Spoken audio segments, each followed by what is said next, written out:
Simon Magus. He is one of the most mysterious and controversial figures in early Christianity. He appears in the book of Acts as a powerful sorcerer who amazed the people of Samaria with his miraculous abilities. Many even called him the great power of God because of the wonders he performed. But when the apostle Philip arrived, preaching about Jesus, Simon seemed to have a change of heart. He was baptized and followed the apostles, appearing to accept the Christian faith. But things took a dark turn when Peter and John arrived. They laid hands on believers, granting them the Holy Spirit, and Simon was fascinated by their power. Instead of seeking spiritual enlightenment, he offered them money, hoping to buy the ability to give others the Holy Spirit. Peter rebuked him immediately, saying, "May your money perish with you because you thought you could buy the gift of God with money." Fearful of punishment, Simon begged them to pray for him. But this moment cemented his reputation as someone who sought divine power for selfish reasons, giving rise to the term simony, the sin of trying to buy or sell spiritual authority. While the biblical account ends there, Christian tradition tells an even darker story. Early church fathers like Justin Martyr, Irenaeus, and Hippolytus accused Simon Magus of being the founder of Gnosticism, a movement that preached secret knowledge and saw the material world as corrupt and fallen. According to these accounts, Simon declared himself divine, claiming to be the incarnation of God in human form. But perhaps the most dramatic tale about Simon Magus takes place in Rome, where he allegedly gained the favor of Emperor Nero. According to the apocryphal Acts of Peter, Simon challenged the apostle Peter to a battle of miracles, claiming he could prove his divine power. In a spectacular display, Simon levitated high into the air, astonishing the crowd. But Peter, through the power of prayer, caused Simon to fall from the sky, crashing to the ground and ultimately dying from his injuries. This legendary battle became a symbol of the struggle between Christianity and pagan magic in the ancient world. Over time, Simon Magus became a symbol of heresy, deception, and the misuse of spiritual power. The Christian tradition remembers him as the first false prophet, the man who tried to buy the gifts of God. But in some esoteric and occult traditions, Simon is seen in a different light, not as a villain, but as a misunderstood mystic, an early teacher of hidden wisdom that was later suppressed by the church. Apollonius of Tyana. He was a first-century philosopher, mystic, and miracle worker whose life has been shrouded in legend and controversy. He was a contemporary of Jesus, and many of his followers believed he possessed divine powers, performing miracles that rivaled those of Christ. Some even claimed he was the true Son of God, while others saw him as a charlatan, a magician, or a sage deeply connected to the mystical traditions of the East. His story, largely told by the 3rd century writer Philostratus, is filled with mysticism, esoteric wisdom, and supernatural feats. Born in Tyana, in modern-day Turkey, Apollonius was said to be a child prodigy who displayed extraordinary intelligence from a young age. He became a devoted follower of Pythagorean philosophy, adopting its strict rules, a vegetarian diet, celibacy, and a commitment to nonviolence. But unlike most philosophers of his time, Apollonius didn't just teach, he traveled the world in search of divine knowledge. He is said to have journeyed through Greece, Egypt, Mesopotamia, and even India, where he studied under Brahmins and ascetics. What made Apollonius truly famous were the miracles attributed to him. According to legend, he could heal the sick, cast out demons, predict the future, and even raise the dead. In one of his most famous miracles, he supposedly entered the city of Ephesus during a plague and commanded a demon-possessed beggar to die. Upon his death, the plague immediately disappeared. Another story claims that he brought a young girl back to life simply by whispering something in her ear. These acts led many to see him as a holy man, while others accused him of practicing forbidden magic. But Apollonius wasn't just a mystic, he was also a controversial political figure. He openly criticized Roman emperors, including Nero and Domitian, for their tyranny and corruption. This defiance almost cost him his life. The emperor Domitian arrested him on charges of sorcery and conspiracy, but legend says that during his trial, Apollonius vanished into thin air, escaping the court without a trace. His followers treated him like a divine being, claiming that he ascended to heaven after death and continued to appear in visions to his disciples. But early Christians viewed him with suspicion, as his miracles, teachings, and divine claims seemed eerily similar to those of Jesus Christ. Some Christian writers accused him of being a deceiver and a sorcerer who tried to rival Jesus. Zoroaster, also known as Zarathustra, was an ancient Persian prophet and religious reformer who founded Zoroastrianism, one of the world's oldest monotheistic religions. He is believed to have lived sometime between 1500 BC and 600 BCE, though scholars debate the exact date. His teachings shaped not only Persian spirituality but also influenced Judaism, Christianity, and Islam. The details of Zoroaster's life are shrouded in mystery, but according to tradition, he was born in eastern Persia, modern Iran, or Afghanistan, into a priestly family. At the age of 30, he experienced a divine vision in which the supreme god Ahura Mazda revealed the truth to him. This vision marked the beginning of his mission to reform the polytheistic Indo-Iranian religion and replace it with the worship of one supreme deity. However, his ideas faced strong resistance from the powerful religious elite. For many years, he struggled to gain followers until he found support from King Vishtaspa, who adopted his teachings and helped spread Zoroastrianism throughout Persia. Zoroaster introduced a dualist worldview centered around the cosmic struggle between Ahura Mazda, the god of light and truth, and Angra Mainyu, spirit of darkness and deception. He emphasized the free will of humans to choose between good and evil and established 3 core ethical principles: good thoughts, good words, and good deeds. Zoroastrianism also introduced the idea of a final judgment, where souls would be judged based on their actions and sent to heaven or hell. However, this struggle was seen as temporary. Zoroastrianism teaches that good will ultimately triumph, Zoroaster was not only a religious figure but also a philosophical and cultural icon. Greek philosophers like Plato and Aristotle admired his teachings, and in modern times, Friedrich Nietzsche's book, Thus Spoke Zarathustra, reimagined his name in a philosophical context. His legacy endures as one of the most influential religious figures in history, with his teachings still influencing the beliefs of millions around the world. Eliphas Levi. Born Alphonse Louis Constant in 1810 in France, he was one of the most influential figures in Western occultism. His writings and teachings laid the foundation for modern esoteric traditions, including thelema, hermeticism, and ceremonial magic.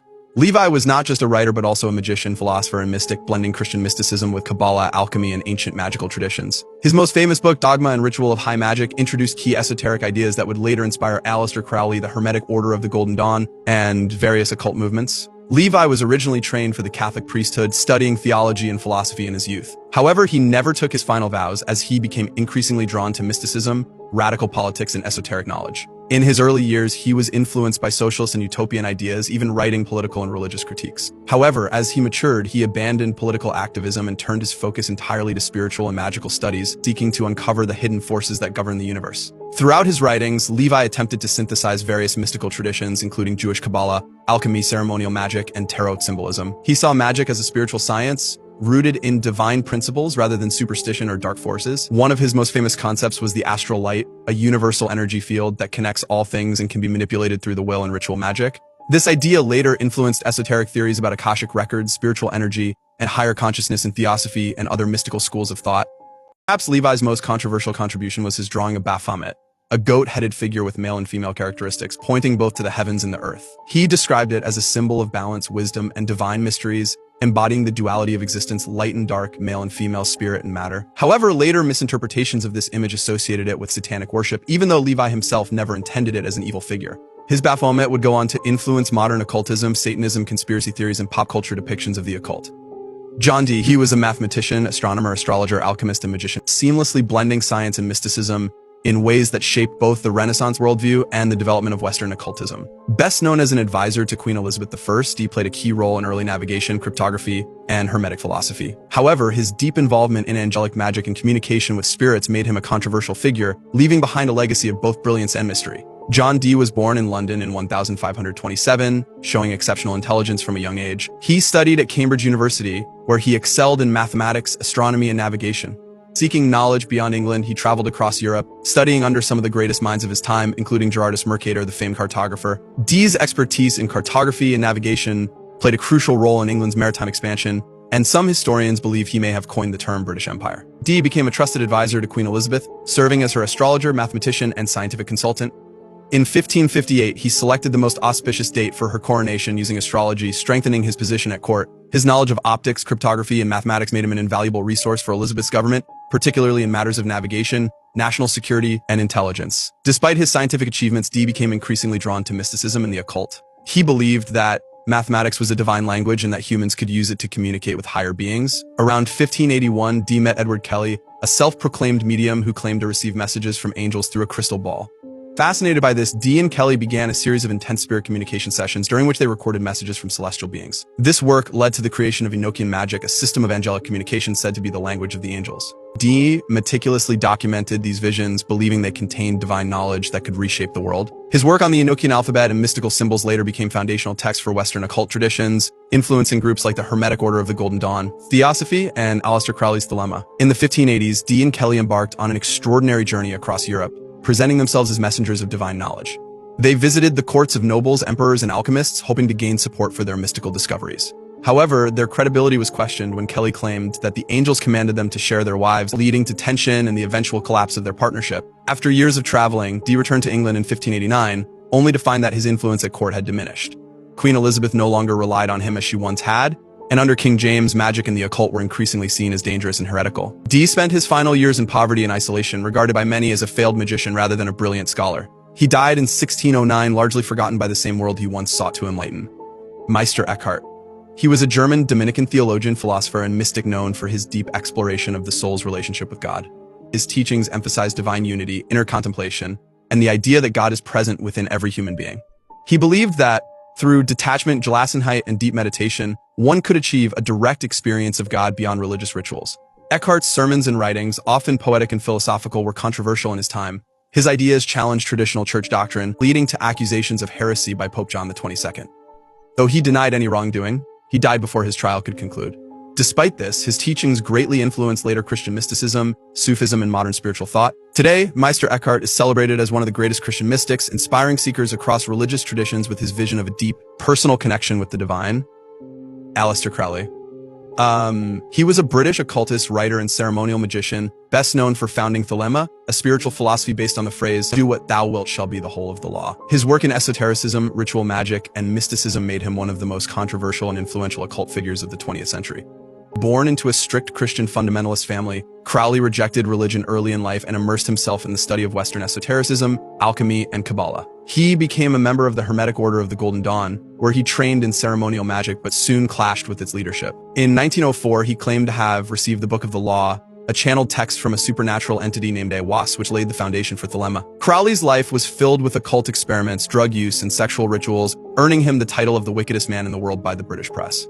He traveled widely, experimenting with Eastern mysticism, yoga, and astral projection, and established the Abbey of Thelema in Sicily, which became infamous for its unorthodox practices.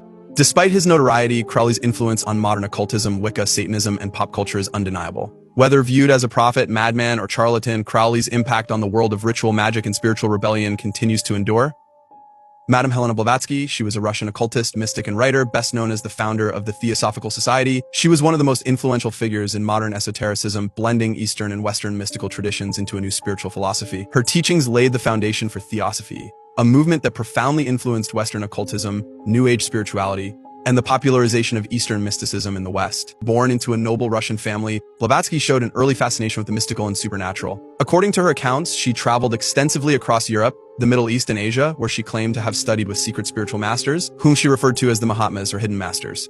These teachers, she said, were the custodians of ancient wisdom and guided her in understanding higher spiritual truths, karma, and the evolution of the soul. Her most famous travels allegedly led her to India and Tibet, where she immersed herself in Hindu and Buddhist teachings.